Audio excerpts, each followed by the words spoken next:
Students, now we will continue this accounting equation.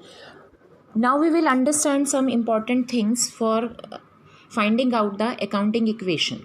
Right? The first, if we purchase assets, then assets will increase. Suppose अगर हमने अपने business के लिए 5 lakh rupees की assets खरीदी हैं तो उससे हमारी एसेट्स इंक्रीज़ हो जाएंगी, है ना. उससे हमारी एसेट्स इंक्रीज़ हो जाएंगी. अगर हमने एसेट्स का सेल किया है तो उससे क्या हो जाएगा, हमारा एसेट्स डिक्रीज़ हो जाएगा और कैश इंक्रीज़ हो जाएगा.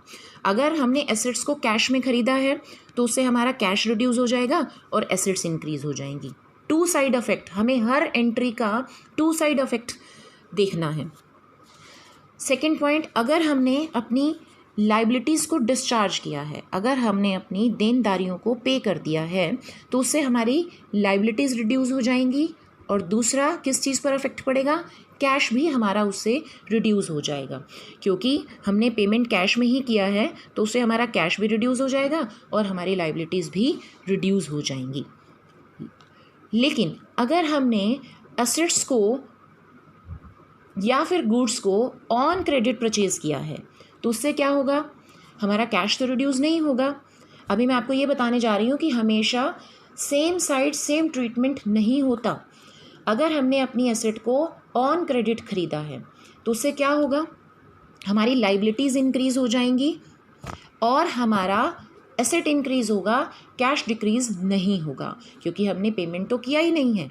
अगर हम पेमेंट करते तो कैश डिक्रीज़ होता ना, और उस केस में तो हमारे पास लाइबिलिटीज़ भी इंक्रीज़ हो जाएंगी और एसेट्स भी इंक्रीज़ हो जाएंगी. द थर्ड है कैपिटल. कैपिटल कैसे इंक्रीज़ होती है और डिक्रीज़ होती है, कौन सी ट्रांजैक्शन करने पर कैपिटल इंक्रीज़ होती है और कौन सी ट्रांजैक्शन करने पर कैपिटल डिक्रीज़ होती है. सपोज द ऑनर इंट्रोड्यूस और invest money in its form, that means the capital increased. अगर ऑनर ने बिजनेस में पैसा ज़्यादा लगा दिया है तो उससे हमारा क्या होगा, कैपिटल इंक्रीज़ हो जाएगा और कैश भी इंक्रीज़ हो जाएगा. राइट. और दूसरा, किस कंडीशन में हमारा कैपिटल और इंक्रीज़ होता है, जैसे कि अभी हमने पहले ही डिस्कस किया था पहली क्लास में कि if we are having profit that means our capital is also increased. Profit है अगर हमारी फर्म में तो प्रॉफिट हमारा कैपिटल में जाकर ऐड हो जाता है, उससे हमारी कैपिटल बढ़ जाती है. और किन चीज़ों से हमारी कैपिटल घटती है, अगर ऑनर ने विड्रॉ कर लिया है कैश या फिर गुड्स विड्रॉ करी हैं अपनी फर्म में से तो इससे हमारा कैपिटल का अमाउंट विड्रॉ हो जाएगा, कैपिटल का अमाउंट कम हो जाएगा. और सेकंड केस, अगर हमारी फर्म में लॉसेस हैं तो लॉसेस की कंडीशन में भी हमारी कैपिटल उतने अमाउंट से रिड्यूस हो जाएगी. ठीक है, कैश भी रिड्यूस हो जाएगा और हमारे लॉसेस की वजह से कैपिटल भी रिड्यूस हो जाएगी.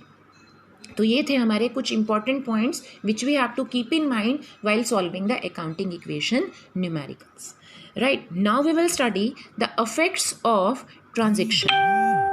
इफेक्ट्स क्या होते हैं ट्रांजैक्शन के, अब हम ये पढ़ने वाले हैं. इसमें हम, अभी मैंने बोला कि अकाउंटिंग इक्वेशन को सॉल्व करते समय we have to think that which two account will be affected. कौन से टू अकाउंट इससे इफेक्ट होंगे, we have to think for it. Right. The first, credit purchase. अगर हमने सामान उधार में खरीदा है, सामान गुड्स अगर हमने उधार में खरीदा है. Students, you know the difference between goods and assets. Goods means dealing goods in which the businessman is doing the trade. Goods का मतलब वो वस्तुएं जिसमें व्यापारी ट्रेड कर रहा है. ठीक है, जैसे अभी मैंने बोला कि मान लो एक व्यक्ति कपड़े का व्यापार कर रहा है तो उसने अगर अपने बिजनेस के लिए कपड़ा खरीदा है तो वो उसके लिए गुड्स कहलाएगा और गुड्स स्टॉक के अंडर आता है. अगर उसने अपने बिजनेस के लिए गुड्स खरीदी है, स्टॉक खरीदा है तो उससे स्टॉक इंक्रीज़ हो जाएगा. उधार में खरीदा है और क्या इंक्रीज़ होगा, हमारी लाइबिलिटीज़, हमारे क्रेडिटर्स क्रिएट हो जाएंगे. क्रेडिटर्स का मतलब लेनदार, जिसने फर्म से पैसे लेने हैं, उससे हमारी लाइबिलिटीज़ भी इंक्रीज़ हो जाएंगी.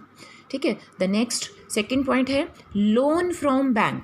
If the owner has taken loan from the bank, that means अगर 5 लाख रुपए का बिजनेस ने बैंक से लोन किया है सपोज, तो उससे हमारे व्यापार में कैश तो आ जाएगा, लेकिन क्या इंक्रीज़ हो जाएगा, कैश के इंक्रीज़ होने के साथ साथ लाइबिलिटीज़ भी क्रिएट हो जाएंगी. ठीक है, ये थोड़ी कि हमें बैंक से पैसे लेके हमें वापस नहीं करने, we have to pay them back. And this thing will increase our liabilities. हमारे उत्तरदायित्व हमारे बढ़ जाएंगे अगर हम बैंक से लोन ले लेते हैं। The third point is decrease in asset and liabilities. Assets और लाइबिलिटीज़ में डिक्रीज कैसे होता है? व्हेन वी पे टू अवर क्रेडिटर। अभी जैसे मैंने बोला कि अगर हमने गुड्स उधार में खरीदी हैं, खरीद तो ली, लेकिन अब समय आ गया उनको वापस उनके पैसे देने का। अगर हमने कह दिया कि after 1 month we will pay the amount, 1 महीने के बाद हम पैसे वापस करने वाले हैं, तो उससे वो पैसे वापस करेंगे तो definitely it will reduce our cash. इससे हमारा कैश डिक्रीज हो जाएगा और हमारे क्रेडिटर्स भी कम हो जाएंगे। 5,000 का अगर हमने सामान खरीदा था उनसे, तो 5,000 से कैश कम हो जाएगा और जो क्रेडिटर हमने 5,000 के अपनी बुक्स में दिखा रखे थे वो भी हमारे पहले से ख़त्म हो जाएंगे, कम हो जाएंगे, right. The next is fourth point is increase in asset and increase in capital. हमारी एसेट भी इंक्रीज हो जाती है और हमारी कैपिटल भी कैसे इंक्रीज हो जाती है, ये पॉइंट अभी हम पहले डिस्कस कर चुके हैं। अगर ऑनर अपने बिजनेस में कैश का इंट्रोडक्शन करता है और कैश लगा देता है बिजनेस में, उसको लगता है कि ज़्यादा पैसे लगाने से मेरा बिजनेस बहुत बढ़िया फ्लरिश हो रहा है, तो वो और पैसे लगा देता है, तो उससे कैश इंक्रीज हो जाता है प्लस उसकी कैपिटल भी इंक्रीज हो जाती है, राइट। अभी हमें अकाउंटिंग इक्वेशन के लिए सिर्फ ये सोचना है कि हमारी एक ट्रांजैक्शन का अफेक्ट किन दो चीज़ों पर होगा, वो इंक्रीज होगी या डिक्रीज होगी। अकाउंटिंग इक्वेशन में हमें सिर्फ इसी पॉइंट के ऊपर चलना है। The next fifth point is decrease in asset and decrease in capital.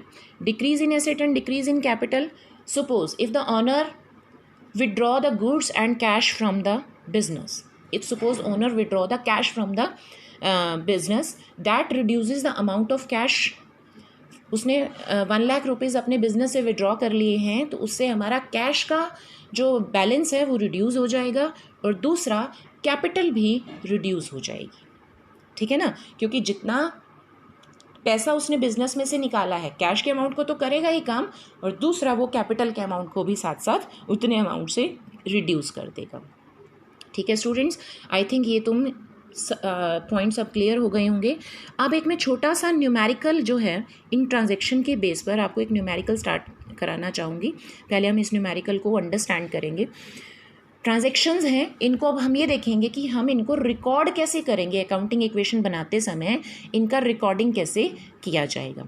ठीक है स्टूडेंट्स, इसके लिए हम ये समझेंगे कि इनका अकाउंटिंग इक्वेशन, अभी तक हमने थ्योरेटिकल चीज़ें समझी हैं कि how can we understand the dual effect, दोहरी प्रभाव को हम कैसे समझेंगे। अब इस दोहरे प्रभाव को हम अपने अकाउंटेंसी में अकाउंट प्रिपेयर करते समय कैसे उनका रिकॉर्डिंग करेंगे, हम नेक्स्ट वीडियो में इसको समझेंगे। Okay students.